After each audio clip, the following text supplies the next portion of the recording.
Welcome back, dear students. Today we'll discuss, as we have just finished our stats chapter, so we'll discuss about the worksheet.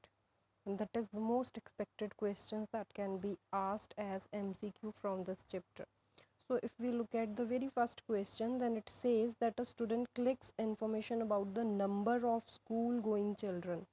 कितने बच्चे school जा रहे हैं, कहाँ से वो चेक कर रहा है, इन अ लोकेलिटी, एक उसकी एरिया है, कोई भी एक लोकेलिटी है जहाँ से वो चेक कर रहा है, and this locality consist of 100 houses, 100 घर हैं टोटल, 100 घरों में से वो चेक कर रहा है, ये इन्फॉर्मेशन कलेक्ट कर रहा है कि कितने बच्चे स्कूल जा रहे हैं. So this type of data collected by him is what. अब देखो 100 घर हैं तो ऑब्वियसली 2 या 3 दिन लगा के वो खुद से सारी इन्फॉर्मेशन कलेक्ट कर सकता है, right. He is collecting the information himself, so no need to look for anything else. So this is the primary data, right. Grouped data तो ग्रुप बनाने की बात होती है कि 5 बच्चे इस घर से हैं, 7 इस घर से हैं, and arrayed data is something related to you already study in your computer sciences, right. Then comes to analyze the election result. The data is collected from newspaper. अब आपने ये चेक करना है, आपने एनालाइज करना है जो इलेक्शन का रिजल्ट आया है कि किस कैंडिडेट को कितने % वोटिंग हुई है या वॉट एवर, आप उसमें से कुछ भी एनालाइज अगर कर रहे हो, then this data is known as, or it is mentioned that you are collecting from newspaper, you are collecting from some source, the information collected from some other source, that is known as your secondary data. So B is the correct option, right. Moving further, we are having third question. For a given data, the difference between maximum and minimum observation, we know maximum value minus minimum value, या फिर हम या फिर हमने एक और formula करा था highest value minus lowest value, तो उसको हम क्या बोलते थे, रेंज, कि उसकी मैक्सिमम रेंज कितनी है, हम सबसे बड़ी वैल्यू में से सबसे छोटी वैल्यू माइनस कर देते थे, right. So it's correct option is range.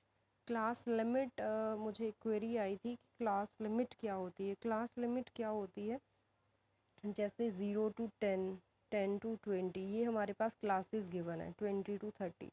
सो जो आपकी लोअर लिमिट्स हैं, राइट, वो आपकी लोअर लिमिट्स जो है वो आपकी इस क्लास की लोअर लिमिट बताएगा. जैसे 0 to 10 है तो 0 इसकी लोअर लिमिट है. लोअर लिमिट का मतलब क्या है कि इसमें मिनिमम हम कितनी वैल्यू ले सकते हैं, अब 0 से छोटी हम नहीं ले सकते. And 10 tells about the upper limit, these are the class limit. So इसमें इस चीज़ की बात नहीं हो रही है, right. So next, if we talk about question number 4, in an examination these are the marks scored by 10 students. आपको इसकी रेंज निकालनी है. Now you know range is equals to highest value, which I can see it as 99, and minimum value I suppose it is 47. So 99 minus 47 will give you 52. So A will be the correct option. Next is data is such that its maximum value is 75 and range is 20. So हमारे पास range का formula क्या होता है, maximum value minus minimum value, right. So maximum, अब हमें range पता है. Now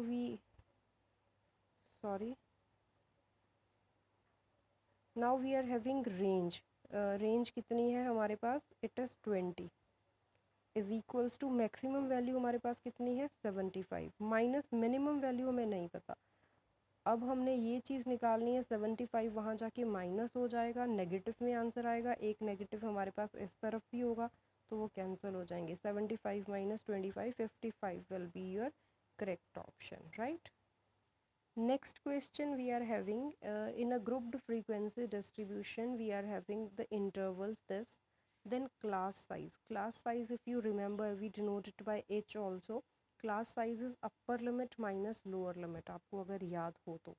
so यहाँ पे हमारी अगर 0 to 10 की बात कर लें तो upper limit is 10, lower limit is 0, so answer will be 10.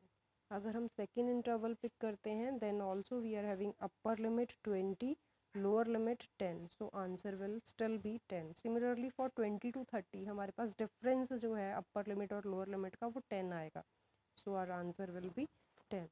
इनका अगर तो हमें किसी एक पर्टिकुलर का पूछा हो तो हम उसका निकाल देंगे। जैसे हमें कहा हो कि 20 to 25 वाले क्लास इंटरवल का क्लास साइज़ बताइए। अब हमें एक नहीं 3-4 इंटरवल्स गिवन थे, ये तभी क्वेश्चन वैलिड होगा अगर सभी का क्लास साइज़ सेम हो, राइट। किसी का 5 है, किसी का 10 है, फिर हम यहाँ पे आंसर नहीं दे सकते इसका, right.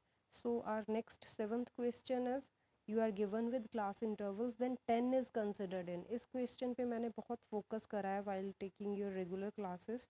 So 0 to 10, 10 to 20, 20 to 30, these are the intervals. अब इन्होंने पूछा है 10 कहाँ आएगा, ऑब्वियसली 10 20 से छोटा है, तो 20 to 30 के बीच में तो नहीं आएगा। नाउ या इसमें आ सकता है या इसमें। नाउ इफ़ यू रिमेंबर, मैंने आपको बताया है कि upper limits are always excluded, तो अपर लिमिट 10 है तो वो 10 वहाँ नहीं आएगा, जहाँ पे लोअर लिमिट है वहाँ पे आएगा। So 10 to 20 will be your correct option. Next is class mark. Now class mark का भी अगर आपको फॉर्मूला ध्यान में हो, then it is lower limit plus upper limit divided by 2। So our lower limit is 2.4 plus upper limit as this 6.6 divided by 2. Now this 6 and 4 10, decimal 1 carry, 6 plus 2 8 plus 1 9. 9.0 is totally same as 9 upon 2. अब 9 upon 2 तो क्या होता है 4.5. So A will be the correct option. Now I'll be showing all the solutions together.